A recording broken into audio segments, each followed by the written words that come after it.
Então, vamos lá. Então, acho que a gente pode começar sobre a questão de tramitação de projeto, né, e falar um pouco sobre a IRA, né, como é que vai funcionar a análise de projeto. Então, Coronel, o senhor conseguiria dar uma explicação sobre isso, como é que vai funcionar, de que forma que o profissional faz a colocação, né, do seu projeto no sistema, se tem alguma regra que vai mudar, se a análise vai ficar em cada região, tentar dar uma explicação e falar um pouco sobre a instrução reguladora. Vamos lá. Para a gente entrar nesse tema, primeiro a gente tem que falar das responsabilidades, né? As responsabilidades no decreto, né? Existe um dispositivo bem claro lá no seguinte sentido, que cabe ao CBMSC analisar as características do imóvel, né? Enquadrar esse imóvel no risco e verificar se todos os sistemas previstos para aquele imóvel estão em PPCI, falando da análise do projeto, ok? Então, qual que é a responsabilidade e aonde o CBMC vai avalizar e vai indeferir um processo de análise? É justamente olhando essas situações. A gente analisa a característica do imóvel, né, com as informações que o responsável técnico vai passar. De acordo com essas características, nós definimos quais os sistemas necessários para aquele imóvel, né? E a gente verifica se o responsável técnico previu esses sistemas em PPCI. Toda a parte de dimensionamento e detalhamento, ele é de responsabilidade exclusiva do responsável técnico. Então, nós não vamos mais entrar no mérito, de maneira geral, né, do dimensionamento e detalhamento dos projetos preventivos contra incêndio. Por que eu falei de maneira geral? Né? Porque existe uma questão que é bom a gente deixar muito claro, que é o seguinte: como que a gente define que um projeto tem um sistema hidráulico preventivo? Né? É uma questão até um pouco filosófica, porque eu posso imaginar assim, eu posso ter um prédio de 10 pavimentos, eu posso ter uma RTI e um hidrante só nos 10 pavimentos, eu posso dizer que existe o sistema, né? Então a gente teve que criar critérios para dizer o seguinte: o que eu considero, né? Qual é a consideração, o que eu tenho que ver para ver se nesse prédio de 10 pavimentos eu tenho o sistema hidráulico preventivo previsto em PPCI. Então a gente analisa algumas coisas. Por exemplo, tem RTI? Tem. Tem um ponto de SHP em cada pavimento? Tem. Tem hidrante de recalque? Tem. Tem a válvula de retenção, que é uma coisa importante que nós utilizamos no combate, né? Tem. Então a gente começa a fazer algumas perguntas nesse sentido. Se a resposta a esses questionamentos forem todos positivos, a gente chega à conclusão que sim, está previsto o sistema hidráulico preventivo naquela edificação, ou seja, o sistema foi aprovado. Então, a nossa IRA, ela é voltada, o escopo geral dela é esse, é a gente responder alguns questionamentos para a gente detectar que o sistema foi previsto para aquele imóvel. Tá? É mais ou menos isso. Não sei se tu quer algum complemento. Não sei se alguém tem alguma dúvida com relação a isso, quiser colocar aí algum exemplo para que o coronel possa explicar. Veja bem, eu estou trabalhando em uma apresentação que provavelmente eu vou fazer para as federações do Estado. Hoje nós temos um checklist, né, na IN7, só para a gente entender a dimensão da diferença de uma análise para outra, né? Hoje o nosso checklist do Estado, eu estou aqui com o meu computador aberto, vou dar uma olhadinha aqui no slide. O checklist atual para análise do PPCI, eu tenho 55 itens de verificação para o PPCI e tenho 132 critérios, tá, de avaliação.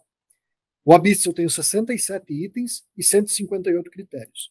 Na instrução reguladora, a gente vai analisar 12 itens em PPCI e 8 itens em ABITS, 17 critérios em PPCI para PPCI e 14 critérios para ABITS.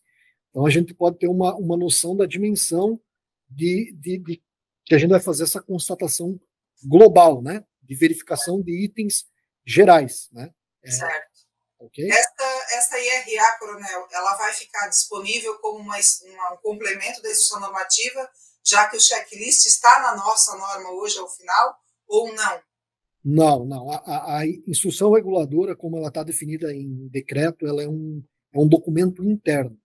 É um documento, é um procedimento interno da instituição, que ele vai ficar exclusivo para o público interno, assim como é a nossa diretriz, né, que são os nossos procedimentos. Certo. Todavia, né, ela estará toda vinculada ao ESCI. Então, todos os itens de análise da IRA e da IRV da BITS, eles estarão estarão no sistema, no ESCI, e serão itens vinculativos. Então, por mais que isso não seja divulgado no documento, os indeferimentos são, de fato, as nossas IRA e IRV, porque estará lá o critério da avaliação, o objeto de avaliação, que é o sistema, né, resumidamente. Por exemplo, nosso objeto de avaliação, a IN06, que são os extintores. Critério de avaliação, quantidade de extintores. Então, nós temos um critério para verificar se a quantidade de extintores está ok, né? A gente tem esse critério previsto na nossa IRA, e o indeferimento é um indeferimento padrão, ele vai lá, a quantidade de extintores está insuficiente, favor verificar o artigo tal. Então, isso está previsto lá no EC, então, o indeferimento, quando houver, ele vai ser um indeferimento padrão para todo o Estado.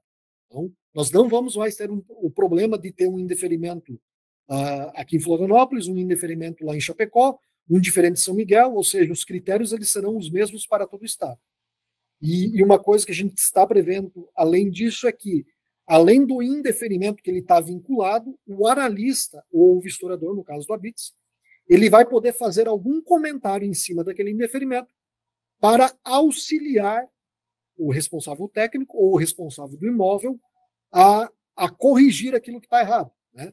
Imagina uma grande indústria que tenha vários blocos e a gente está analisando todo esse processo. Às vezes está faltando extintor em um bloco e a gente detectou isso na nossa análise.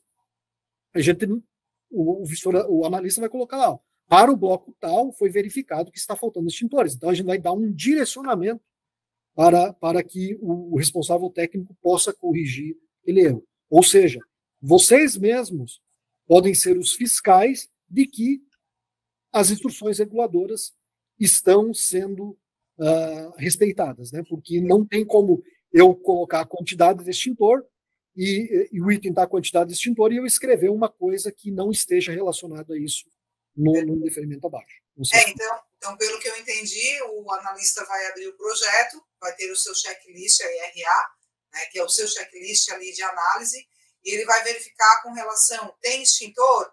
Ele vai colocar no relatório de indeferimento ok? Ou ele não vai citar se estiver ok? Vai só ser citado no relatório aquilo que está faltando. Pelo que eu estou entendendo é isso, né? Isso mesmo. Só vai aparecer no relatório o que está como item de indeferimento. O deferimento, se está ok, não aparece. Perfeito. Então tá. E até aproveitando, né, esse mesmo item, Coronel, a gente tem na prática hoje, às vezes, alguns detalhamentos de projetos em amplitude maior ou mais detalhados, porque às vezes o profissional acaba desenvolvendo o projeto executivo já para análise de projeto. Isso é muito comum para que não tenham duas fases, né? Que eu não tenha a fase do projeto aprovado e depois o projeto executivo. E no projeto executivo, os profissionais, a depender da complexidade da dedicação, gostam de dar uma melhorada de informações, até mesmo de como proceder à execução de um determinado sistema que, às vezes, ali na instrução normativa nossa, nos próprios artigos, não está descrito. Isso não vai ser um problema, certo, Coronel? O profissional pode detalhar ao nível que ele achar importante, desde que ele mantenha os critérios mínimos da IRE, perfeito? O Gelaim quer responder? Positivo, Coronel. O Daniel, então, na verdade, a nossa IRA e IRV, ela está focada no que é exigência normativa, né? No que aquilo que a gente achou realmente importante para a segurança global da edificação. Tudo que você colocar extra, se você colocar extra, questão de detalhamento e tudo mais, isso não será objeto de análise nossa, tá?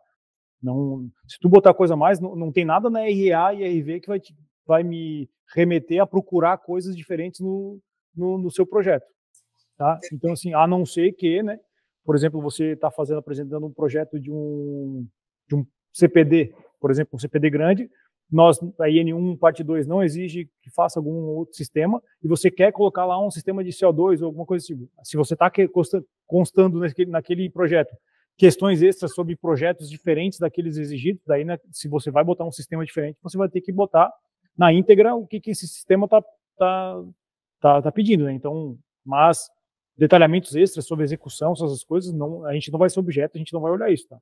Ou seja, mesmo que o sistema não for exigido nas tabelas da IN1 parte 2, e eu quiser prever, ele tem que estar de acordo com o que se você exatamente, e inclusive se você prevê você vai prever um sistema que não está na exigência lá, mas você vai prever esse sistema, inclusive você tem que alterar ele lá e dizendo, esse sistema existe na minha edificação e está aqui o projeto dele conforme a N específica, né? Perfeito. Mas voltando, né, aqueles detalhamentos que você ia se referir para uma execução melhor, isso não é objeto nosso, ninguém vai mandar vocês tirarem mais. Né? Perfeito. Eu queria fazer um complemento.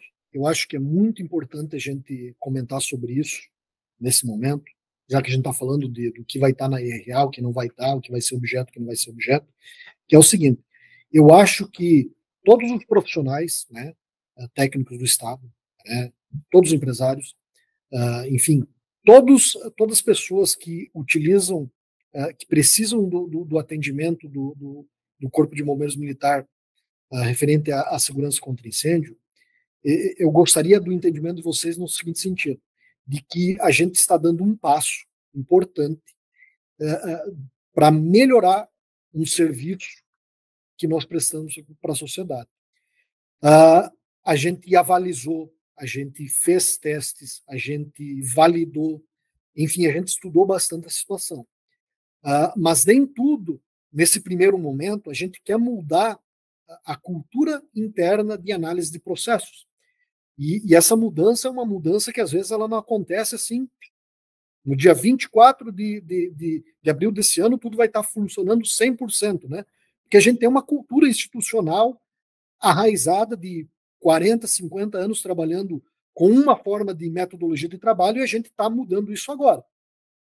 Toda a concepção da ideia está feita, as INs estão todas revisadas nesse sentido, o decreto ampara, mas a gente pode ter alguma coisa de melhoria no andar do processo. Tá? Então é o seguinte, a gente já passou uma instrução para toda a tropa, a gente fez questão de a DSCI fazer instrução diretamente, utilizando esse canal que a gente está usando hoje, para todo o Estado, tá? Para todo o Estado, ou seja, todos os historiadores e analistas de projeto do Estado participaram desse treinamento, ou seja, a gente não terceirizou isso, a gente deu o treinamento, né? A própria diretoria.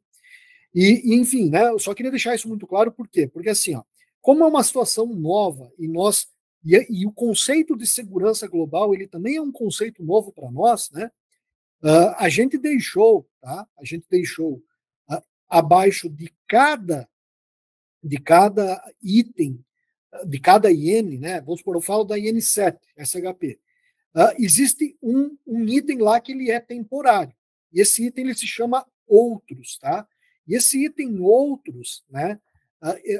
Porque o que acontece hoje? Hoje nós estamos, a diretoria em si, ela está no escuro em termos do seguinte: como é que estão sendo indeferidos os processos? Quais são os itens de indeferimento? Como a gente não tem isso em sistema, a gente teria que pegar indeferimento por indeferimento e verificar os itens que estão sendo utilizados. Fechou? Agora, com o novo sistema, com a nova sistemática, eu vou poder gerar estatística desses itens. Eu vou poder ver quais são os itens que estão dando problemas no Estado. Confere? Só que é o seguinte, como os testes a gente fez, eles foram em alguns batalhões e não envolve o Estado inteiro, então eu tive que colocar abaixo de cada IN, da IRV e IRA de cada IN, um outro. E esse outro vai estar vinculado ao quê? Se o vistoriador verificou que existe algum item na edificação que compromete a segurança global daquela edificação, ele vai poder indeferir por esses outros, por esse item outros. Só que ele vai ter que justificar, né? E é a instrução que a gente passou para o pessoal, por que aquele item ele é uma causa de indeferimento. Tá? Por que aquele item é uma causa de indeferimento? Além disso, ele pode indeferir pela seguinte situação: existe alguma situação no projeto que não é prevista nos itens de verificação, mas que é um complemento que ele precisa saber para analisar um item, né? Então, ou seja, a gente previu isso, a gente vai acompanhar para a gente aprender. Então, provavelmente na segunda ou terceira edição da IRA e IRV, a gente quer excluir esse item para que não vire uma coisa discricionária, tá? Eu vou até citar um exemplo bem claro de uma situação que, durante os testes, a gente até utilizou como exemplo. Nós fizemos uma vistoria de teste em uma indústria. Nessa indústria, nós vimos o guarda-corpo de um patamar de uma escada, né, que visivelmente ele não estava de acordo. O item de verificação nosso, para que é só a existência. Nós verificamos, tem guarda-corpo? Tem. Se não tem guarda-corpo, a gente indefere. Se tem, a gente defere. A gente não entra nos detalhes. Como era um item visivelmente que ele estava em desacordo com a norma, surgiu a dúvida durante a vistoria, né? Analisando o risco daquela situação, a gente verificou, tá, que existiam várias saídas naquela indústria, que era um patamar que não era muito alto, que não existiam muitas pessoas trabalhando naquele ambiente, etc. Ou seja, aquilo lá não interferia na segurança global da edificação. Ou seja, se aquele item fosse um item, não era um item, por exemplo, de indeferimento daquele habite. Porém, se uma situação dessa, semelhante, acontecesse no ático de um prédio, onde eu tenho um salão de festas, e eu verificar que existe um guarda-corpo naquelas mesmas situações, apesar daquele item não ser um item de indeferimento, de verificação, provavelmente o vistorador ele vai indeferir porque existe um risco real porque é um salão de festas, tem crianças que circulam naquele local, enfim, que é um item que a gente se resguarda para indeferir aquele processo porque envolve uma segurança maior. Não sei se fui claro, né? Não, acho que ficou bem claro, né, pessoal? Acho que não teria dúvida com relação ao que está em projeto, certo, Charles? Charles, o William, que estão aí, Camila. Não, é certo, o exemplo ficou perfeito. A questão também é para o pessoal saber, né, que acho que o Coronel comentou, no primeiro momento a gente não vai conseguir transformar tudo de uma hora para outra. Então, no primeiro momento, continua a situação que nós temos hoje. O que é simplificado, simplificado, o que é ordinário, ordinário. Até que depois as coisas vão se ajustando e, quem sabe, no futuro seja tudo ordinário, né? Porque entende-se que as coisas vão ser muito mais rápidas, né? E acho que o bombeiro sanitário vai conseguir absorver de forma ordinária todas as análises e vistorias. Seria isso, né, que eu entendi? Tá. Se a gente sobre o processo ordinário e simplificado, tá? Nesse primeiro momento nada muda. Isso. E vai continuar o processo ordinário. Até uma dúvida que todos que sei que é muito comum entre vocês. Se no futuro nós detectarmos que a gente pode mexer nisso, né, isso vai ser em comum acordo entre os conselhos, né, entre a comunidade, né. O que a gente não quer é mexer na regra do jogo. Tanto é que o nosso grupo de trabalho, né, a gente sempre trabalhou o seguinte, né, nós vamos... essa é uma mudança, não sei se vocês percebem, ela é muito mais interna, ela é uma mudança nossa. Claro que ela impacta lá fora porque é um serviço que nós prestamos. Mudança interna, porque a gente não quis fazer uma nova atualização, mexer em procedimentos, mexer tal, porque a gente sabe que isso desgasta bastante, tem que mexer em sistemas, as pessoas já estão acostumadas, então a gente tentou mexer o mínimo possível. E por isso que é bom a gente deixar bem claro hoje também que é o seguinte, nada muda, né? As edificações que hoje precisam de PPCI, elas vão continuar precisando de PPCI. Os sistemas que se exigem para as indústrias, para os prédios, eles vão continuar sendo exigidos. Eu preciso de vistoria para essa determinada situação, vou continuar precisando de uma vistoria. Ou seja, nada muda. Se no futuro a gente entender que a gente possa avançar ou para um lado ou para outro, né, a gente avalia isso no futuro. Né? O que é bom deixar claro que nada muda nesse sentido hoje. Ô, Coronel, aproveitando aí que está falando de projeto, a centralização, né, vamos falar aqui da região sul, a análise centralizada dos projetos continuarão centralizadas em Florianópolis, ou seja, a coordenação por Florianópolis aos analistas da região sul. Outras regiões de estados também migrarão para esta mesma organização ou vai continuar em cada batalhão diferente? Só para os profissionais poderem entender, né? Porque a gente sabe que o Oeste, até pouco tempo atrás, né, Charles, eu acho que ficava análise em cada cidade ainda como sempre foi. Porém, a centralização, não sei, o senhor poderia explicar melhor sobre a centralização, como é que está acontecendo e como é que ela vai, se vai continuar ou não? Vamos lá, a centralização ela começou, se não me engano, em março ou abril do ano passado, e ela tinha intenção de centralizar todo o estado.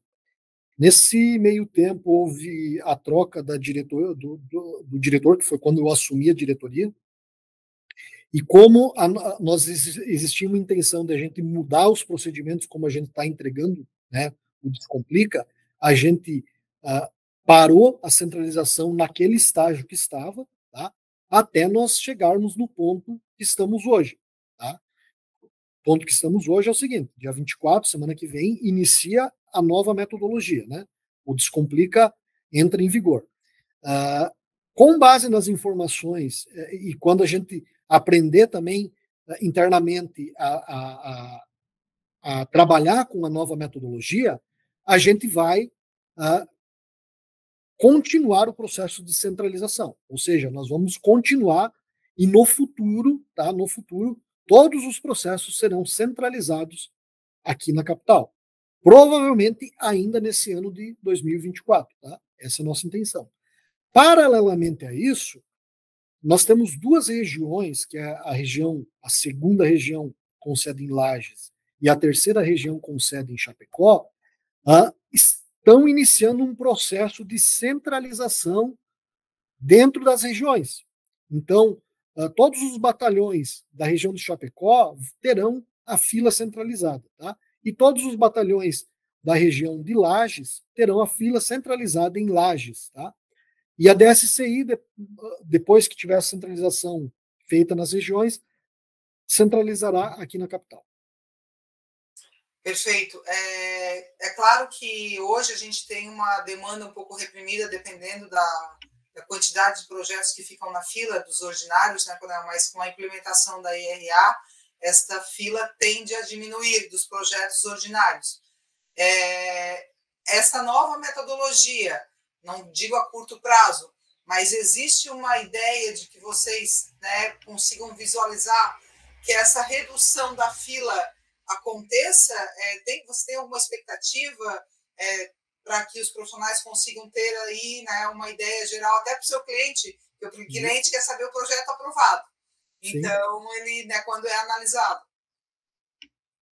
Na IN1, nós já diminuímos pela metade. Eram 20 dias, a partir de semana que vem será 10 dias. Tá? A nossa expectativa e a nossa meta, né? A nossa meta é que até 2026 nós estejamos analisando em 5 dias. Vai ser a nossa meta. Então, todos os processos que entrarem para nós queremos analisar em 5 dias. Mas isso é lá em 26. Agora nós vamos cumprir essa meta dos 10 dias. Tá? Então, nós já estamos diminuindo pela metade já. Certo. Mas a tendência é que a gente consiga chegar lá nos 5 dias no futuro. É com uma somatização, né? Vai ter ser implementado o ERA, então, automaticamente, a quantidade de itens a ser analisados vai reduzir, consequentemente, cai a tendência de espera do ordinário. Isso. Nós fizemos alguns testes e nós chegamos em números que reduz o tempo de análise em até 70%. Dependendo do caso, chega a 80%, 90% de redução do tempo de análise de um processo, né? A vistoria é um pouco diferente porque nós temos o deslocamento do vistoriador, ele tem que ir no local, né? Talvez não tenha uma diminuição tão grande assim, mas na análise a gente constatou isso. Aproveitando a gente, com a finalidade também de agilizar o processo, a gente vai incluir um apostilamento na IN1, parte 1, deixando claro o seguinte, que a análise dos processos, vistoria e análise de PPC serão realizadas em 2 etapas. Nós queremos analisar primeiro a parte documental, e a documental estando ok, nós partimos para a análise dos sistemas em si. Com isso, a gente espera o quê? Também centralizar e especializar nosso pessoal e estabelecer um padrão para de que tipo de documentação a gente cobra para cada situação. Tá? Eu acho que isso vai facilitar para todos nós. Essa documentação, então, ela vai ser analisada pelo analista que vai analisar o projeto, ou não? Num primeiro momento, vai ser pelo analista. A gente, como a gente teve essa ideia depois da publicação da IN1 parte 1, a gente vai fazer um apostilamento e a gente vai começar a operacionalizar isso. Ou seja, já vai ter a previsão legal, ou seja, depois a gente só vai operacionalizar para que eu não preciso ter um analista para fazer isso. Eu vou ter pessoas especializadas, bombeiros militares especializados, para fazer essa análise. Né? Ele vai só analisar a parte documental, enquanto que eu vou ter outros bombeiros militares especializados em só analisar PPCI, para não confundir uma coisa com a outra. Isso para a questão de vistoria também vai facilitar bastante, porque a gente pretende analisar isso de forma centralizada também na capital, ou seja, sempre quando entra um processo de solicitação de vistoria, a gente analisa a documentação estando ok, nós liberamos o processo lá para o vistoriador na OBM, né, fazer a vistoria. Perfeito. Só que isso a gente vai implementar com o tempo, não é uma coisa que vai acontecer de imediato. Tá? Perfeito. E aproveitando, Coronel, ali daquele questionário lá que eu comentei no começo da reunião, que tivemos 82 respostas, a gente observou ali que muitos estão preocupados com a Instrução Normativa 21, que é uma instrução normativa nova que foi colocada ali de simbologias. O senhor poderia dar uma melhor explicação qual foi a ideia dessa instrução normativa estar ali, se ela é uma questão obrigatória ou não? A ideia é o seguinte: como o nosso processo de análise ele vai ser um processo mais visual, né, e a gente quer que seja dessa forma, ou seja, a gente vai olhar os processos de uma maneira visual, verificando a existência dos sistemas em PPCI, e como a apresentação das legendas de maneira estadual ela é muito diferente, e eu já pensando numa centralização, eu preciso ter uma padronização das legendas, tá? Porque é o seguinte, essa representação hoje ela é muito diferente. Então, como as análises hoje elas estão regionais, acaba que os analistas nas regiões conhecem os profissionais e sabem que profissional tal ele apresenta esse tipo de detalhe. Quando eu tiver isso tudo centralizado, e como vai ser um processo mais geral, eu preciso ter uma padronização. Até porque, às vezes, tem legendas, né? Tem profissionais que fazem legendas que são até coerentes, mas tem profissionais que, às vezes, colocam legendas que o analista demora para entender o que é aquela legenda. Então, a padronização vem nesse sentido. E também, já pensando no futuro, quem sabe até uma inteligência artificial que, não relacionada ao BIM, mas que faça uma análise de fotografias, possa identificar objetos. Então, é justamente nesse sentido. E como a norma, uma das atualizações do decreto foi que por 10 anos nós teremos uma estabilidade na atividade, né? Então, a gente resolveu colocar essa normativa agora, né? Só que, nesse primeiro momento, isso não é um item, tá, de verificação das nossas instruções reguladoras. Tá? Eu não coloquei isso como um item obrigatório, justamente para dar um tempo para os profissionais irem construindo, né, irem modificando as suas legendas, né, dentro das ferramentas que eles trabalham. Então, não vai ser uma coisa que, a partir do dia 24, o processo vai ser indeferido por causa disso. Não. Por enquanto, não está na nossa IRA. Só que é uma obrigação. Então, na medida do possível, né, eu gostaria que os profissionais, né, na verdade, é uma legislação, é uma obrigação dos profissionais, já preverem isso em processo. Tá? Perfeito. William, levantou a mão aí, pode falar. Vamos lá.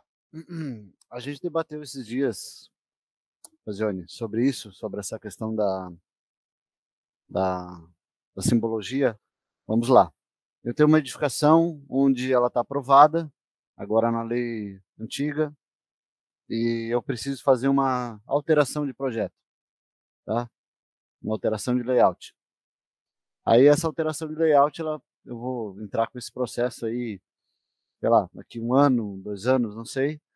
Como é que eu vou fazer com a simbologia? Eu vou tratar ela metade do projeto onde já está aprovado de uma forma e a outra metade de outra forma? Então, vai gerar esse impedimento. Quando você fala que haverá um tempo de adaptação na simbologia, eu sou analista, eu vou olhar a análise, eu vou olhar as normas. Se entrou um projeto a partir do dia 24 e ele não está respeitando a simbologia, se não tiver escrito que eu não devo aceitar, eu vou ter que cobrar. Esse é o segundo ponto. Pelo que eu entendi do coronel, William, vamos lá, não sei se eu entendi errado, mas vamos lá. A Instrução Normativa 21, ela veio para que exista uma padronização.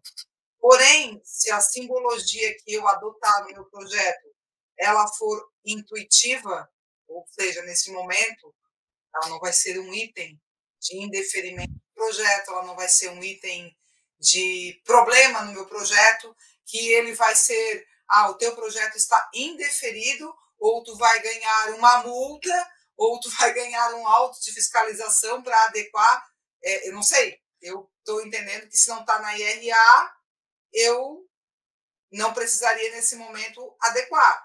Porém, existe um prazo, né? Esse prazo lá na frente, vamos fazer de conta que a gente já está no prazo. Isso vai ser um item que eu vou me prejudicar por não ter feito, coronel? Então, acho que nesse sentido. Eu entendo toda essa manifestação do William, né? Então, sobre a primeira parte que foi falado, como é que eu vou fazer de um projeto antigo para o novo? Tudo isso daí a gente pode resolver quando essas situações começarem a aparecer. A gente vai criar, talvez, mecanismos internos de dizer o seguinte, não, se você apresentar um projeto que ele já é antigo e tem determinada simbologia, que siga a mesma a simbologia, tá? Eu comentei que, de imediato, isso nem é um item de verificação nosso para fins de aprovação do projeto. 2, tu acabou de dar uma ideia de que talvez isso seja um critério mínimo para que aqueles casos de que a gente não consiga identificar em projeto, a gente possa ter um padrão de indeferimento. Porque é o seguinte, se eu não tenho um padrão, a pessoa apresenta qualquer tipo de padrão, eu não posso... como é que eu vou agir nesses casos, né? Então, como é uma IN nova, e alguns detalhes a gente pode acertar em nível de procedimento, mas é o seguinte, a gente não quer, porque a gente tem que pensar num todo, né? O que é o todo, né? O CBMSC analisa o projeto de todo o Estado, né? A gente, e não são só escritórios que estão estabelecidos, às vezes tem profissionais que estão se formando hoje, que eles vão fazer um PPC e eles não sabem, e como é que eu faço a representação disso? Ele já tem um padrão lá para ele fazer a representação. Então, a discussão ela é muito mais ampla, né? De forma alguma a gente quer prejudicar, a gente só quer que haja o entendimento de que isso foi feito no intuito de nós prestarmos um serviço de melhor qualidade, tá? Eu acho o seguinte, que como esse assunto também é um assunto que ele foge um pouco da nova metodologia, se a gente até puder não se estender muito, depois a gente pode fazer uma reunião exclusivamente sobre isso, para a gente também captar ideias de como a gente pode solucionar os problemas que poderão advir com essa situação. Perfeito. Charles? Não, só para a gente também não se estender, eu acho que todo mundo aí, numa próxima conversa aí, a gente consegue alinhar. O coronel tem uma grande sensibilidade, então percebe que ele já entendeu a nossa situação e tal. Então, se seguir nessa linha aí que comentou, nós teríamos uma IN de referência para os profissionais que estão começando agora. Eu, quem sabe, poderia adotar isso para projetos inferiores a 750 metros, posso adotar. Então, a gente vai, eu acho que sim, a gente já está trabalhando de mãos dadas, então, penso que essa sensibilidade entre todos aí é o caminho e a gente vai Tentar assimilar isso de alguma forma, né? Tentar alinhar exatamente isso, Charles. Perfeito. Coronel, ainda a gente falando sobre projetos, que tem uma relação, foi um dos itens que eu peguei lá do questionário, o pessoal comentou sobre o memorial descritivo. O memorial descritivo ele é um complemento do projeto, perfeito? Se porventura aquele item que está no checklist da IRA, que vocês forem analisar, não estiver desenhado no projeto, mas estiver descrito no memorial, ele é válido?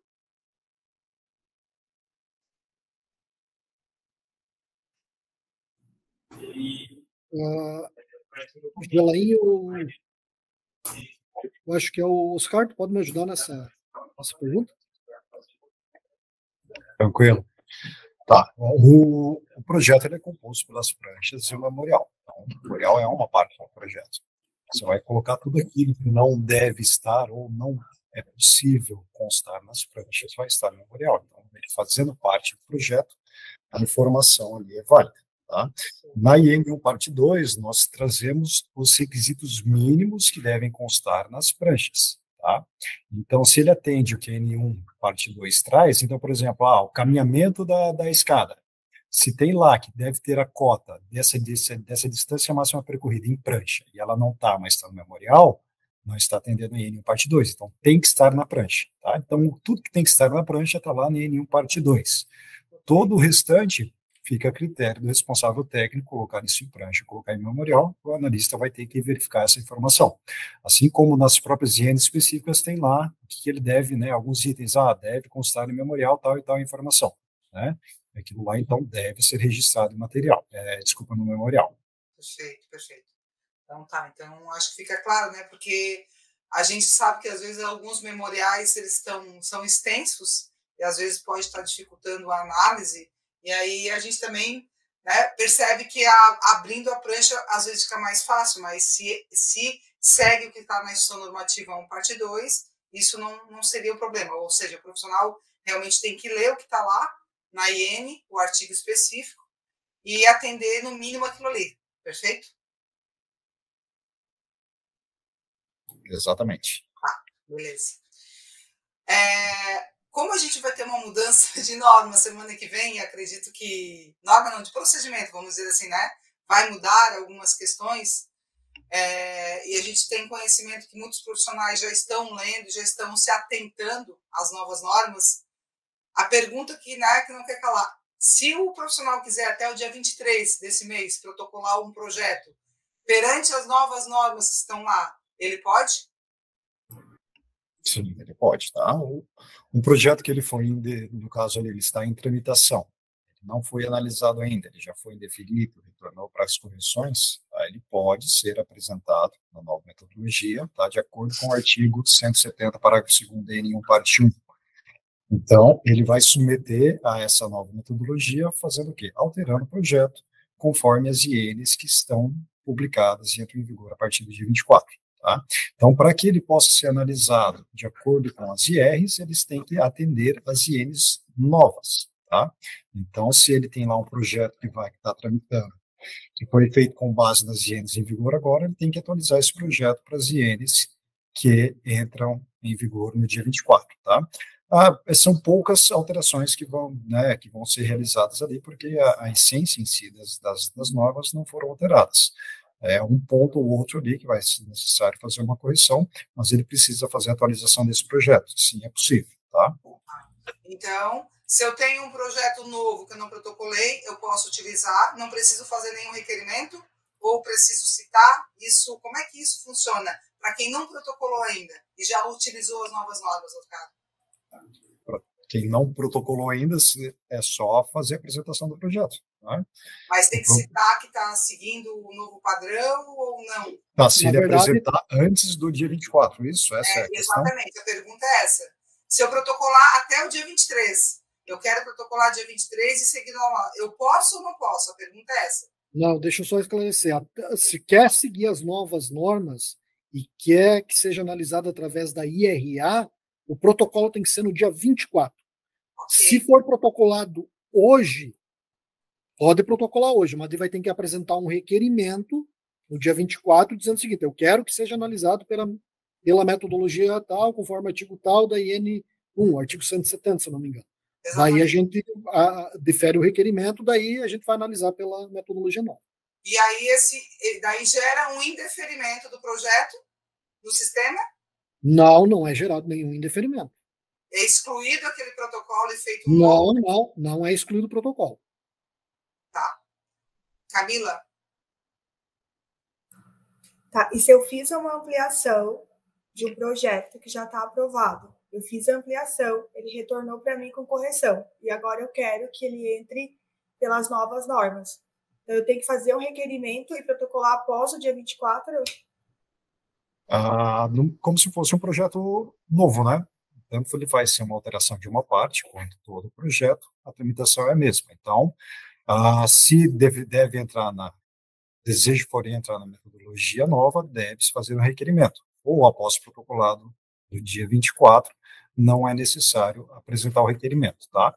As alterações nele, mesmo que seja uma parte do projeto, ele vai entrar essa alteração naquilo que está em vigor na data do protocolo, que aqui nenhum estipula. Oscar, aproveitando, a gente tem um artigo na norma que fala sobre não é permitido mesclar normas. Esta questão de mesclar normas, muitas vezes, ela fica numa situação difícil de compreender, do profissional compreender. Eu vou tentar trazer um exemplo bem clássico aí, que a gente sabe que a Instrução Normativa 7 aí mudou bastante, né? E vou emendar aí duas perguntas juntas para ti. Não sei se tu vai te responder, o coronel, mas eu tenho um projeto que está ou aprovado ou em análise pela Instrução Normativa 7 vigente, que eu tenho lá a previsão do sistema de mangote. E o sistema de mangote, quem leu as novas normas, não vai ser mais obrigatório, sim opcional, a partir do dia 24. Se eu tenho um projeto aprovado, se eu não tenho ele aprovado ainda, está em tramitação, ou ele já está, né, ali na fase de execução de algum tempo, do que foi aprovado há 2 anos atrás, eu quero entrar com a alteração deste sistema, que vai interferir na Instrução Normativa 7.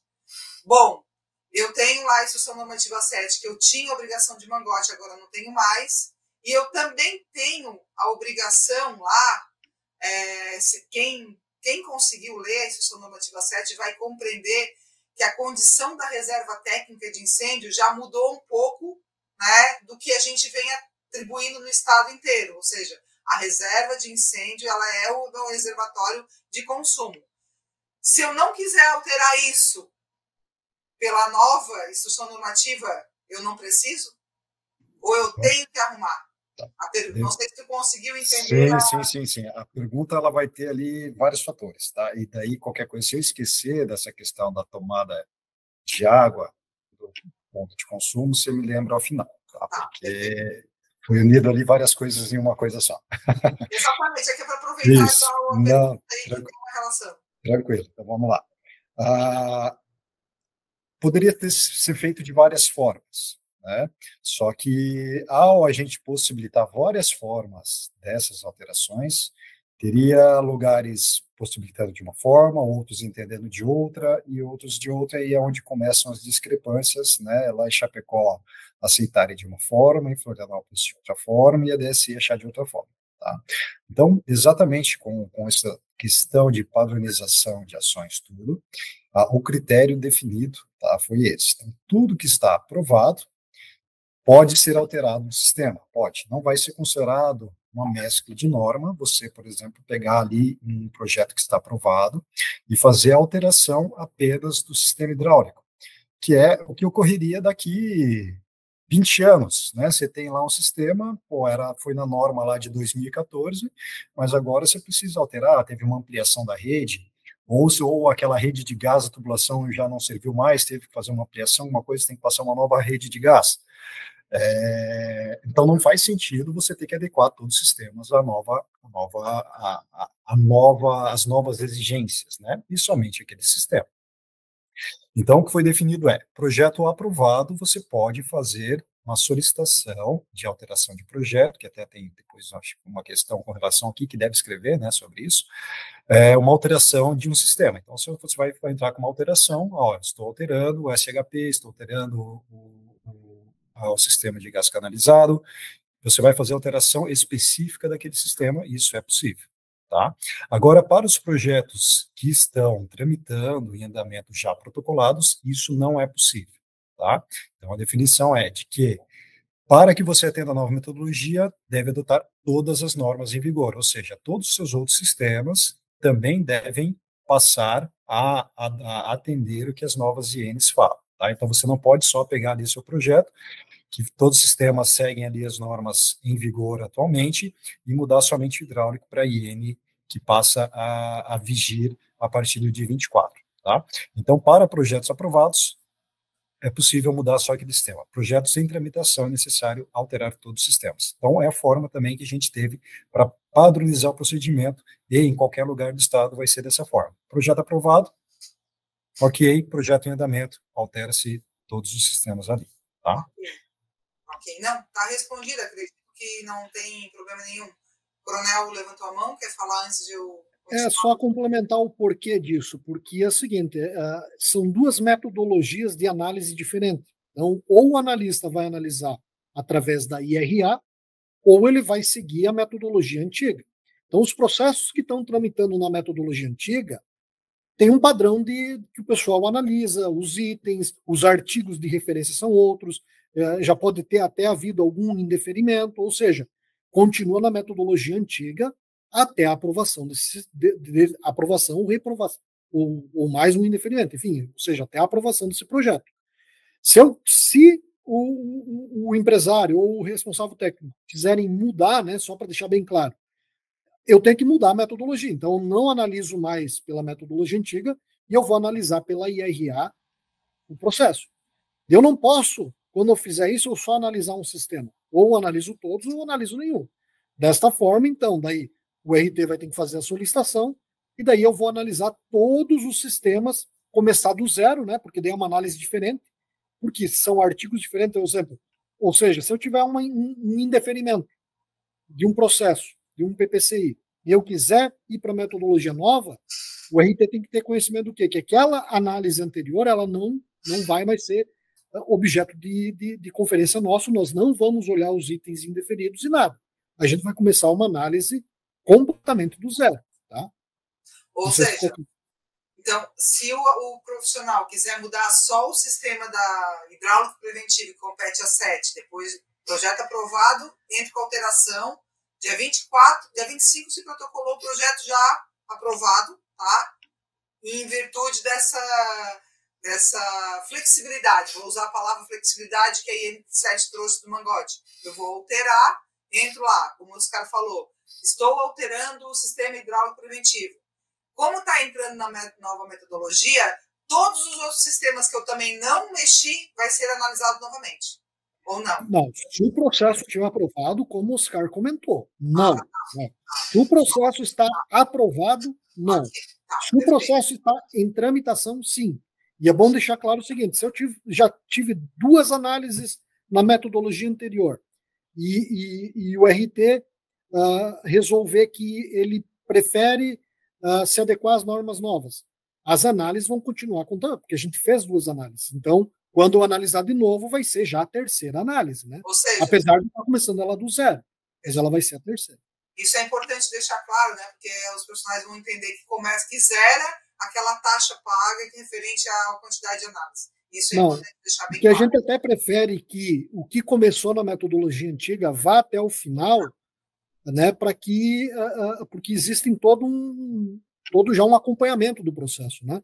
Então, claro, se alguém tiver achar que é conveniente se adequar à legislação nova, também a gente deu essa possibilidade, mas tem essas nuances aí para avaliar, né, se é caso ou não, né, que a gente deixou a critério, então, dos responsáveis técnicos e dos empresários. Né? Perfeito. Daniela, então, com relação lá à questão da tomada de água, tá? Ele não é um item obrigatório, tá? A gente não vai interferir se for deixada uma reserva a parte do consumo. Então, o que consta na IN... item, Oscar? Não, mas o que consta na IN é admite-se. Então, você pode colocar, ligado ali junto na mesma altura do consumo, do RDI, o consumo na altura da RDI, como você pode deixar ela segregada em alturas distintas ali, para você sempre ter uma reserva armazenada naquele reservatório. Tá? Então, admite-se. Então, fica a critério do responsável e do empreendedor ali fazer essa avaliação e verificar esse dispositivo. Tá? Então, não é algo, uma exigência que deve ser daquela forma. Então, a gente admite que seja utilizado ali também a reserva ali como volume também do consumo. Tá? Perfeito, perfeito. Mas alguém tem alguma dúvida com relação a essa questão de mudança de norma, com o projeto aprovado ou não? Charles, William, Camila? Não? Podemos seguir aqui, então. Coronel, aproveitando, a gente está falando muito do ordinário, e no processo simplificado, como é que funciona quando ele for fiscalizado este projeto? Eu aprovei o simplificado na metodologia atual e ele foi fiscalizado posterior, do dia 24. Como é que isso vai funcionar? Vai seguir a metodologia da nova metodologia? Vai seguir a nova metodologia. Como os itens de conferência eles são mais gerais, e como não houve alterações significativas, né, praticamente não houve, né, alterações no dimensionamento e na exigibilidade dos sistemas, a gente vai analisar pela metodologia nova, ou seja, a gente vai analisar se os sistemas estão previstos naquela edificação. Tá? Será dessa forma. Ô, Daniela, desculpa, só te interrompendo. E só te dizer que o sistema sofreu uma alteração. Tá? Antigamente, quando você era sorteado, por exemplo, caía na fiscalização, a gente fazia a análise e pronto, né?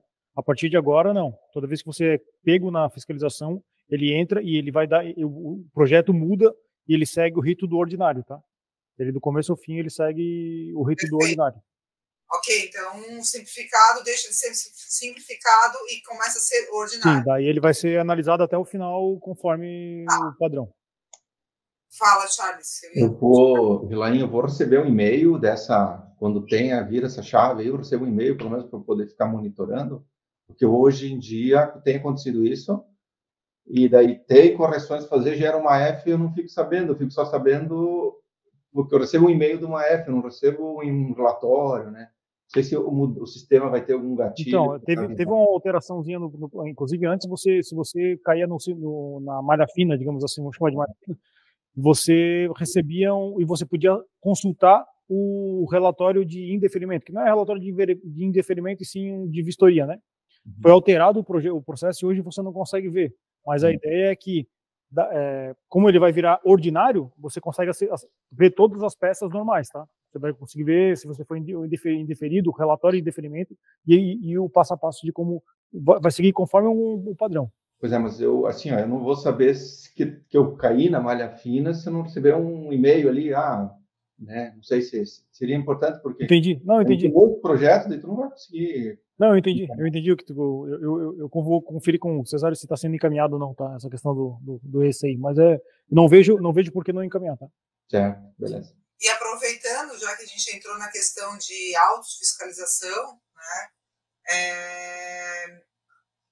A questão os profissionais, eu acho que eles têm, né, ficado muito preocupados com essa questão de autofiscalização e multa. Por exemplo, aconteceu a malha fina. Ele vai ter um prazo para alterar esse projeto sem ser multado direto, perfeito, Gelaim? Ele não vai ser multado direto porque ele fez algum equívoco, né? Não, de forma alguma. De forma alguma ele vai ser multado direto, né? Todos eles vão ter gerado um AF, né? O procedimento, inclusive, está previsto em diretriz, é que você vai constatar certas irregularidades, vai gerar o AF, né? E aí você vai ter inclusive, todos os processos de sanção dos corpos de bombeiros, você pode, inclusive, entrar com recurso, não necessariamente você vai, né?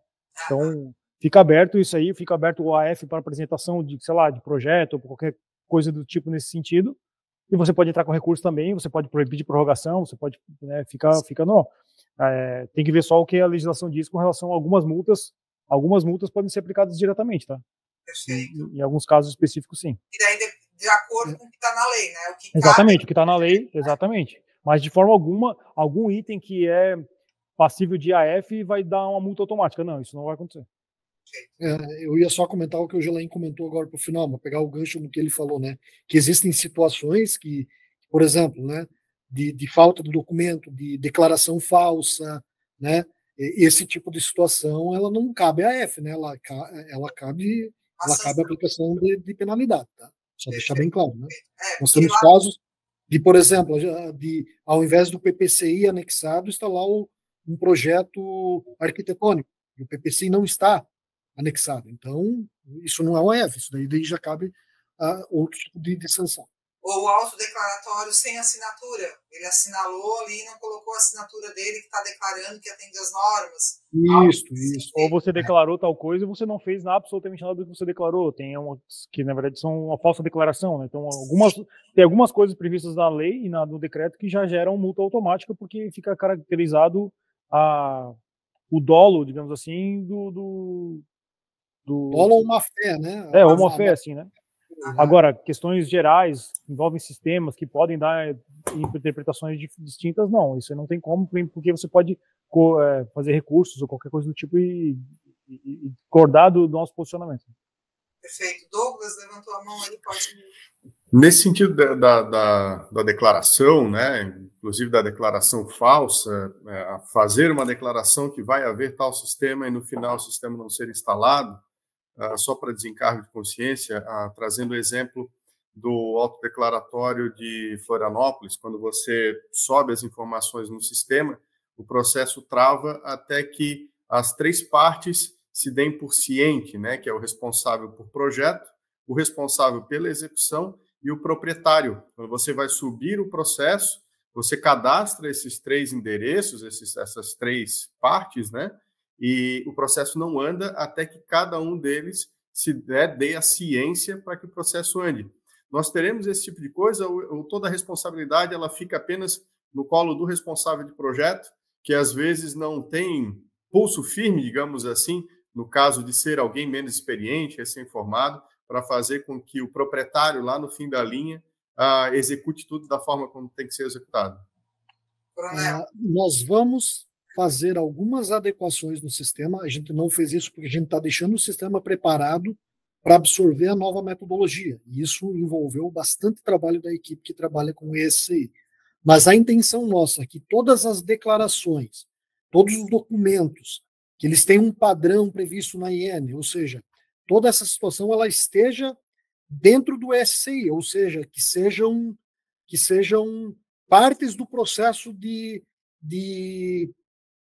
solicitação lá de cadastro da análise. Ou seja, se tem uma declaração que ela é padrão, que é o anexo G, né, hoje, que eu declaro que eu estou cumprindo as normas, essa declaração vai estar em sistema.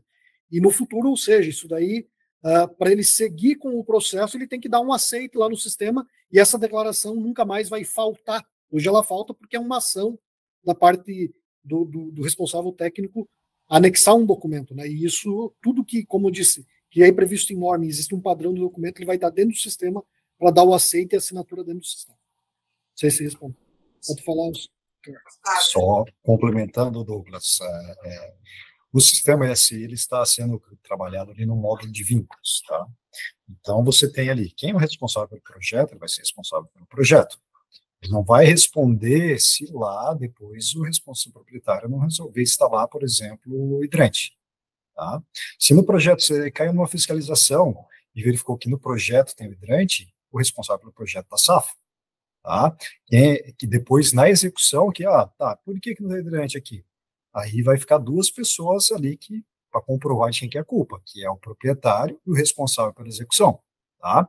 E daí, o proprietário aqui que não instalou ou tirou depois que a gente construiu, ele quebrou e tampou ali as caixas de hidrante e completou, enfim, tá?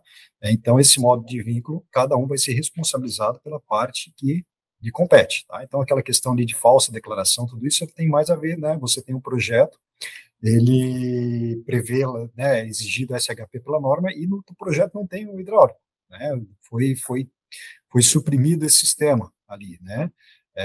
Então, isso quem é responsável pelo projeto, né? Não tem como eu falar que o proprietário ele vai assinar o projeto junto, como já acontece em qualquer, né, mesmo na esfera municipal, né, ele é o responsável, ele é o proprietário, tem que ter ciência do que está sendo exigido, mas o dimensionamento e a previsão compete ao responsável técnico. Mesma coisa, você fazer um projeto estrutural, que você prevê ali vergalhões de 12,5 milímetros, o proprietário, não, no projeto eu quero que se coloque só de 5 milímetros. O engenheiro estrutural não vai fazer isso, né? Então, funciona da mesma forma, tá? E daí, com relação àquilo que está em projeto, aquilo que é executado de forma distinta, cada parte tem a sua responsabilidade nesse processo. Elas são bem distintas e vão estar também separadas no sistema com a criação do módulo de vínculos. Gelaim? Não, só ia complementar isso porque o Oscar falou, o módulo de vínculo, o sistema de vínculo, o módulo de vínculos ali no SI vai completar com várias outras etapas do nosso sistema, né? Por exemplo, aquela questão hoje qualquer um vai lá e se vincula na edificação, né? Vai ter também aquela questão de, eu vou me vincular e vai ter que depender do RI dar o ok, porque senão, se ele não falar que é ok, eu realmente não tô autorizado a responder por essa edificação. Então vão ter várias questões nesse módulo de vínculos que vai ser basicamente nesse sentido que você está falando, como é que funciona aqui em Florianópolis, tá? Perfeito. O coronel levantou a mão? Não, fui eu, Daniela, sem querer, que estava piscando aqui, eu achei que não tivesse baixado. Mais alguma dúvida com relação a essa questão de responsabilidades aqui do processo simplificado? Lucas, Charles, William, Camila, tudo certo? Flávio, quer fazer algum comentário com relação a isso?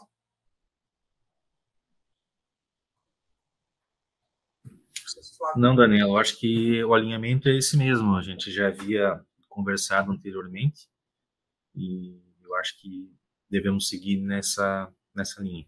Perfeito. Charles. Qual que é a orientação em casos de...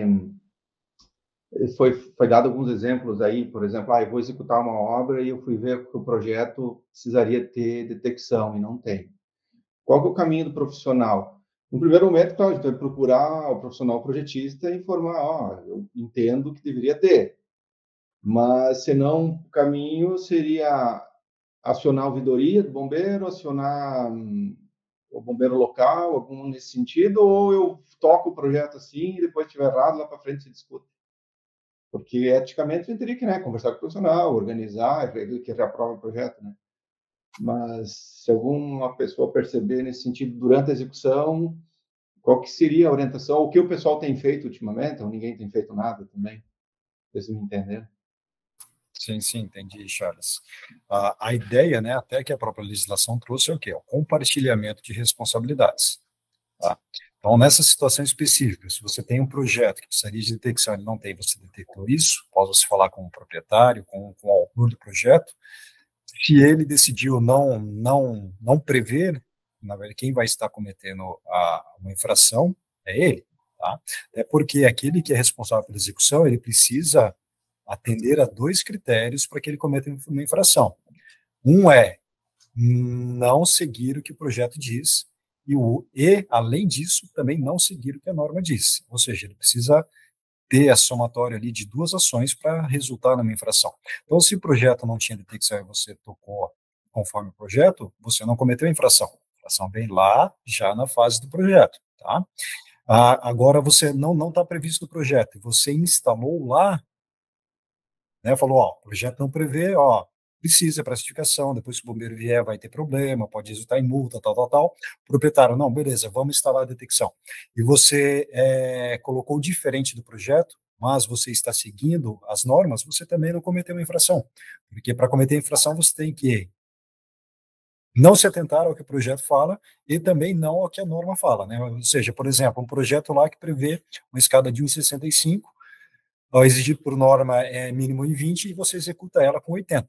Ou seja, você não seguiu o projeto que previu em 65 e nem a legislação que o mínimo é 20. Então, nesse caso, você cometeu uma infração na execução. Entendeu?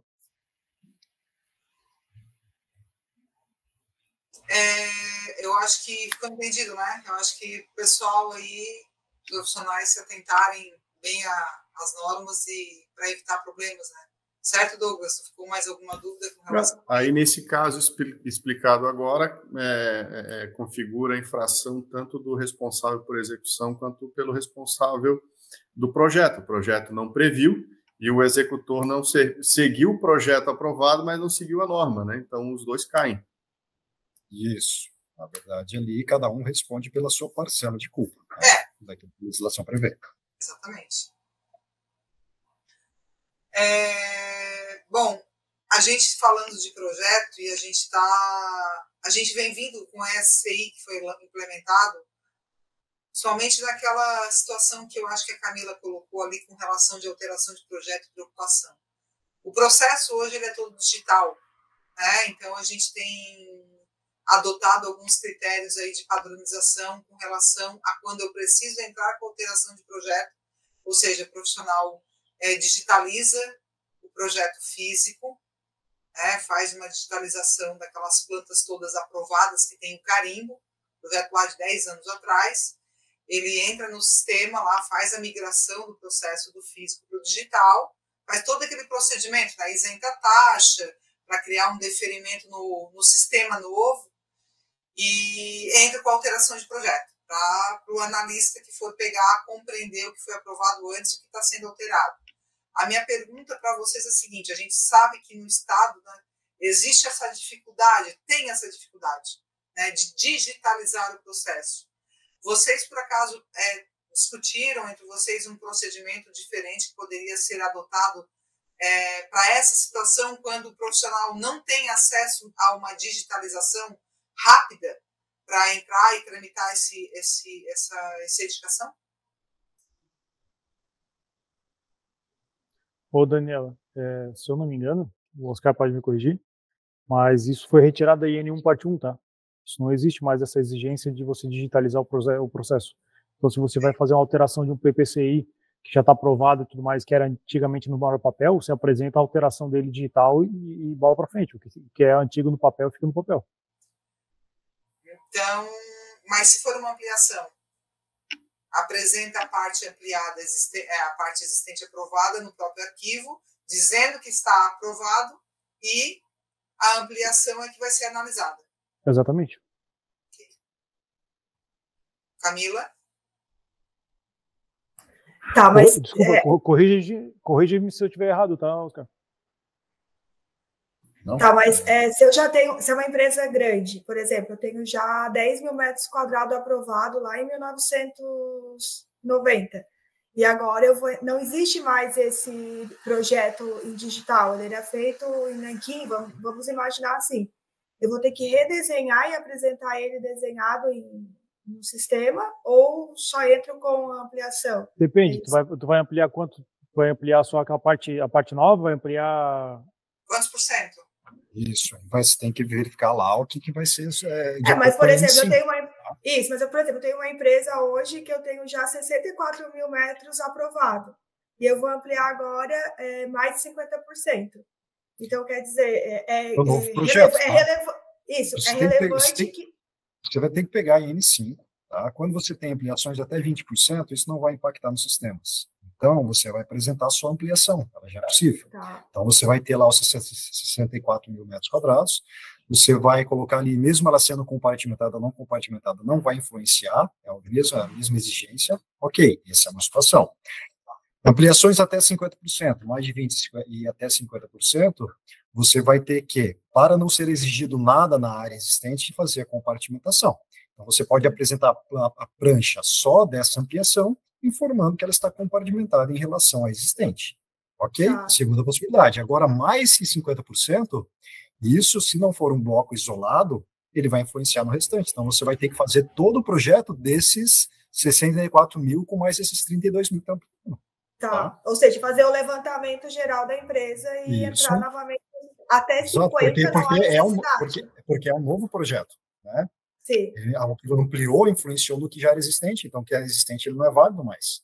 Sim. Karina, então, até 50 não há necessidade da gente escanear e colocar mais no processo, só entra com ampliação. Isso, desde que compartimentado, né? Conforme consta na IN5. Entre 20 e 50 tem que ter compartimentação, tá? Abaixo de 20 você pode fazer o que você quiser, você só apresenta o arquivo novo da parte ampliada, até 20% ok. Mais do que isso, entre 20 e 50, daí tem que fazer a compartimentação para você utilizar isso como só ampliação. Aí mais de 50 é um projeto novo. Ou seja, até 20%, Camila, né? Tu não precisa apresentar, independente se está compartimentado ou não, tu apresenta só o que é novo, esquece o existente. Entre 20 e 50, estando compartimentado, só o que é existente. E acima de 50, zera tudo, começa de novo. E para ficar bem claro, até mesmo o pessoal compreender. E nesse sentido, os profissionais que tiverem um arquivo lá, mesmo que seja antigo, 10, 15 anos ainda, digital, e quiser apresentar naquele 20%, 50% ou abaixo de 20%, não tem problema nenhum. Basta, pelo que eu estou entendendo, basta apenas dizer uma área ali achoreada, referente à aprovação tal, meio físico, para até ser mais fácil de compreensão, né? Então tem o digital. Ô, Dani, mas é isso, às vezes eu tenho uma empresa, eu tenho uma área que ela não está nem achurada, eu não tenho aquela parte, entendeu? Mas então, beleza, não precisa tu fazer isso, entendeu? Se não tá acima de 50%, tá? Tu tem que fazer todo novo. E de 20 a 50, tu vai dizer, daqui para cá existe, está compartimentado com ampliação, tu apresenta só a ampliação. Nossa, ótimo, hein? Grande avanço. Só um detalhe, tá? A partir de 24, vai ser cobrado sempre que houver uma alteração de projeto, a prancha de locação atualizada. Então, se você tem lá um projeto, mesmo que seja lá de 1.800 e bolinha, e você vai fazer uma ampliação ali que não precisa apresentar digitalmente as pranchas, toda essa área, mas a sua planta ali de locação, de situação, ela deve trazer essa área já existente, a sua área ampliada, tá? Mas é uma prancha só. Faz uma delimitação do perímetro externo, entendeu? Não é desenhar internamente, uma delimitação do perímetro externo. Isso consegue até por uma foto de imagem. Uma vista superior, né? Uma vista superior para você identificar quais são os blocos existentes, qual que é a parte ampliada, só para a gente poder saber qual é o bloco, qual é o quê. Tá? É só para atualização de blocos. Então, acredito que, eu não sei, a fase de projeto, né, eu acho que a gente levantou vários itens aqui, várias questões de dúvidas. Eu não sei se tem mais alguém que tem alguma dúvida relativa ao que lembra, ao que é o seu dia a dia, até mesmo para que a gente possa passar para o próximo item, antes do item que é o Habite-se, né, que vai ter muita relação com o projeto. Se tiver mais alguma dúvida, porque daí eu queria fazer um ponto específico sobre a questão de alteração de projeto na questão da regra do ofício, né? O profissional, hoje, ele tem que destacar num ofício que está sendo alterado, né? Ou que está sendo ampliado, enfim, para critério do analista compreender. Até mesmo numa devolutiva de projeto, você faz essa informação, estou retornando com o processo, ajustando este item. Mas na fase de protocolo, estou alterando, isso e eu estou alterando isso. Esse ofício, de que forma que vocês compreendem que esse ofício está claro no entendimento? Eu sei que talvez é uma pergunta um pouco difícil de responder, mas assim, eu preciso descrever nesse ofício todos os itens, nos mínimos detalhes do que alterou, ou basta fazer genérico aquele ponto? Por exemplo, eu tinha um hidrante nessa região e ele foi colocado em outra região. Eu estou entrando com alteração porque o hidrante número tal no projeto anterior aprovado previa aqui, porém eu estou alterando para cá, sendo que o layout atende ao cobrimento da mangueira. Bastaria simplificar dessa forma ou teria que descrever tudo mais? Foi alterada uma parede, foi criada uma sala nova? Eu não sei se vocês compreenderam a minha dúvida. Sim, Daniela. As alterações têm que trazer tudo que foi alterado que diz relevância aos sistemas de segurança contra incêndio. Então, se essa parede vai influenciar no encaminhamento da mangueira do hidráulico que você está mudando, ela deve ser constada, né? Porque, assim, a análise ela deve se pautar especificamente naquilo que foi alterado. Então, se você alterou 3 pontos ali no projeto, daqui 5 anos a gente vai lá e verifica e, pô, não tem mais alguma coisa aqui, ou foi retirado um sistema, alguma coisa assim. E aí você não é informado, por exemplo, que foi tirada a detecção automática de alguns locais, tá? Porque daí lá a carga de incêndio era mais baixa na época e resolveu-se tirar aquilo lá, mas não foi constado nessa alteração. A gente vai chegar lá para fazer uma fiscalização, sei lá, daqui 2 anos, daqui 3 anos, 4 anos, vai passar, pô, não tem, cadê os detectores daqui? Né? Isso pode resultar até numa infração, né? Porque foi suprimido ali o sistema, e isso, né, então, na própria ele fala, né, qualquer alteração dos sistemas deve ser submetida a uma prévia aprovação. Então, essa solicitação ali, esse ofício de informação, ele deve descrever de forma clara e objetiva as alterações realizadas no projeto. Então, não precisa detalhes de dimensionamento, por que tirou daqui e foi para lá, isso não é necessário. Né? Isso aí, depois, esses itens referentes a se atende, se não atende, vai estar no projeto, vai estar lá na prancha, vai estar lá no memorial essas informações.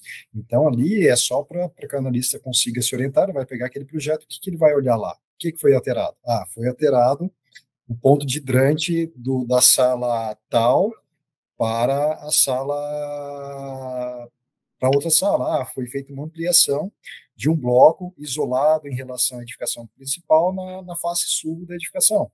Não é só para que ele se localize e saiba o que é que está sendo alterado, de forma simples. Perfeito. Coronel? Só complementando que vai até fugir um pouco da pergunta, mas que para a gente também entender a nova metodologia, que eu acho que é o foco da nossa reunião. Sim.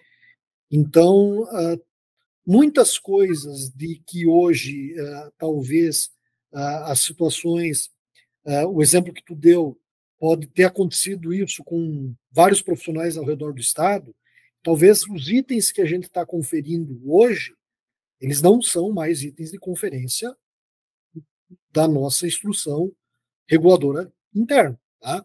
Então, eu vou pegar um gancho no que o Oscar falou, e várias adequações nos sistemas, que às vezes são modificações de lugar, pequenas alterações de layout e tal, elas vão ser 100% a critério do responsável técnico, ele vai ter essa autonomia.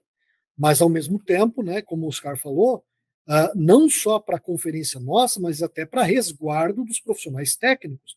Dizer, eu estou fazendo isso por esse motivo, porque a situação é essa. Para que isso fique registrado, desculpa, para que no futuro, se acontecer alguma coisa, isso esteja claro dentro do PPCI, os motivos que levaram àquela adequação. Tá? Então, é mais ou menos nesse sentido. Então, muito hoje, né, a gente vai ter que aprender a trabalhar, inclusive os responsáveis técnicos vão ter que aprender a trabalhar com a autonomia, né? Que hoje a instituição, ela praticamente avaliza 100% do processo. E o que a gente vai passar a avalizar, é o que a gente comentou no início da reunião, é as características do imóvel, que sistemas eu preciso ter para esse imóvel, se esses sistemas estão previstos no projeto. Então, tudo que fugir disso, ela é uma questão que vai ser responsabilidade única e exclusiva do responsável técnico. Então, nós podemos receber, talvez, um requerimento pedindo uma situação que nós nem vamos nos manifestar. A gente vai dizer, isso não é critério de avaliação nosso, isso é responsabilidade do responsável técnico. Ok. Douglas? Teu áudio está mudo. Aproveitando esse gancho, a responsabilidade do RT, ela não muda, ela não aumenta, ela continua a mesma, só que agora o Corpo de Bombeiros não compartilha mais essa responsabilidade com ele, a partir do momento que não há mais um double check de projeto, né? O responsável, ele emite o projeto e o Corpo de Bombeiros vai fazer uma análise do que é minimamente a questão de segurança.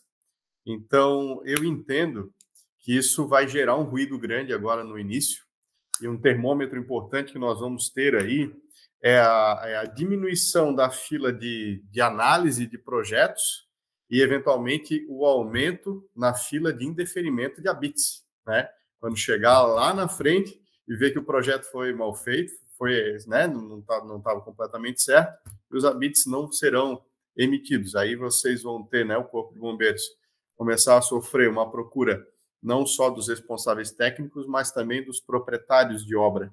Eu acho que esse vai ser um choque grande nesse momento em que esse piloto está sendo lançado, né? Em que a gente está testando essas questões. Eu acho que não, Douglas. Eu acho que não, porque é o seguinte, a gente teve o cuidado de que todos os itens que são conferidos em projeto, eles são conferidos no ABITS. Tá?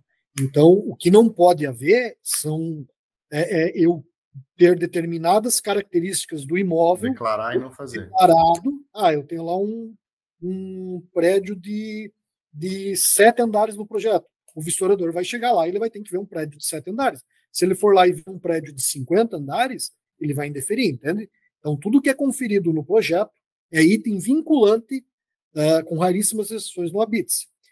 Eu acho que a gente pode ter uma fila diferenciada, isso a gente vai ter que aprender a trabalhar, a gente não sabe, né? Eu já comentei isso, inclusive nesse grupo de trabalho, é o impacto que isso vai ter nas filas de requerimento. Eu não sei se o pessoal, quando sentir essa responsabilidade e absorver o seguinte, que é o que tu falou, né?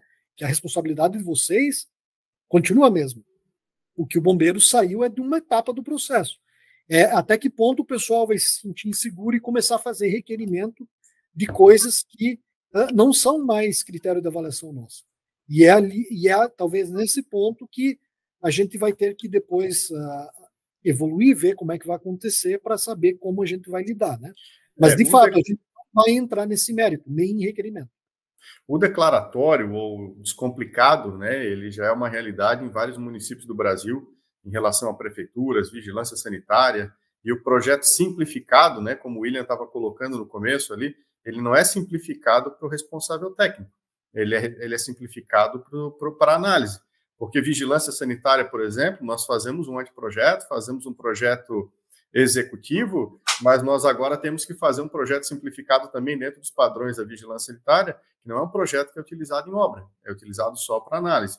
Mas isso não é só aqui, né? Já fiz projetos para outros estados que também funciona da mesma maneira. O que eu queria solicitar, né, o que eu gostaria de solicitar e deixar claro aqui com essa minha colocação inicial, é que a gente precisa que o Corpo de Bombeiros continue fazendo o bom trabalho que sempre fez, no sentido de atender o responsável técnico com a demanda de dúvidas, porque agora, com esse entendimento de que a responsabilidade pesa mais para o responsável técnico agora, vai acabar procurando o Corpo de Bombeiros antes mesmo de levar toda a tramitação a cabo, né, para tirar dúvidas, para fazer perguntas sobre as INs.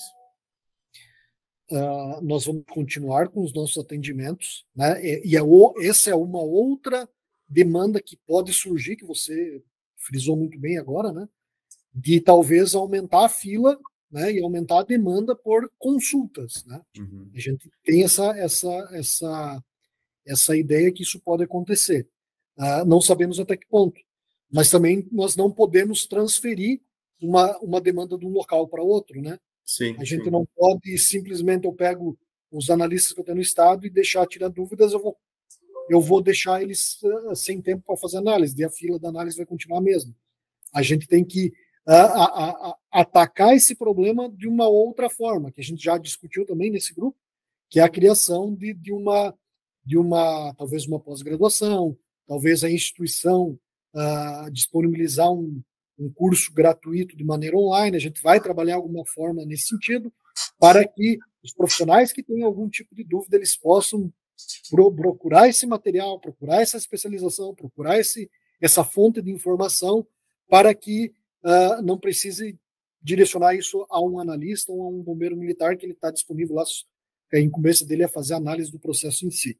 Aliado a isso, é uma intenção nossa, né, como a DSCI, ela vai poder passar a acompanhar os indeferimentos, né? Então eu vou ter uma estatística e eu vou conseguir ter uma noção através do nosso BI, uma tabulação das informações. Uma tabulação. Então talvez eu detecte que tal item ele está gerando bastante indeferimento ou está gerando bastante requerimento, e o requerimento é uma coisa que a gente está conseguindo acompanhar, que é uma melhoria do SI que surgiu há pouco tempo, né? E eu vou conseguir detectar isso. Eu detectando isso, eu posso criar um material através de vídeo institucional, através de um documento, em explicar aquele item. Então, a ideia é o seguinte, que no futuro, né, cada item de indeferimento seja vinculado a um vídeo ou a um tutorial dizendo o seguinte, ó, se o teu indeferimento foi por esse motivo, pode ter acontecido A, B, C, D, e dar uma explicação geral, de a pessoa pegar aquele vídeo, pegar aquela orientação, pegar aquele documento, e ela poder, com base naquilo, corrigir o seu problema. E não precisar de um atendimento exclusivo para aquele tipo de problema. Então a gente consegue otimizar, né? Porque nós somos um órgão público que tem que pensar o seguinte, eu não posso simplesmente absorver mais pessoas para trabalhar, absorver mais pessoas, tem que pensar em custo. Então tem que pensar em otimizar o nosso recurso para dar a resposta que a comunidade espera. Nesse sentido, três sugestões que me vêm à mente são um edital de licitação para que alguém possa fazer as instruções comentadas, né? Ou que possa investir numa inteligência artificial, né? Para você lidar com projeto e análise. Isso, sem dúvida, aceleraria para os dois lados, aumentaria muito a assertividade no momento da conferência, da análise de projeto, ou até uma empresa, né, um edital de licitação para se investir de maneira profissional no canal do YouTube de vocês, que é algo que é bastante interessante. Sempre que eu precisei de um atendimento por WhatsApp, rapidamente eu recebia o link, né, do canal do YouTube de vocês, e era muito fácil aqui para a gente debater, até com os estagiários aqui dentro do escritório, porque essa troca de informação ela é importante para a formação do profissional, tanto aquele que ainda está na academia, o estagiário que está no escritório, quanto aquele recém-formado, né? Sem essa conversa, essa formação, né, com qualidade, ela não acontece. Infelizmente, esperar pela academia hoje, que a gente tem discutido tanto e combatido tanto ensino à distância, 100% à distância, a gente confiar exclusivamente hoje na formação, também é uma questão um pouquinho complexa. Então, ficam as sugestões aí. Perfeito, Douglas. Obrigada.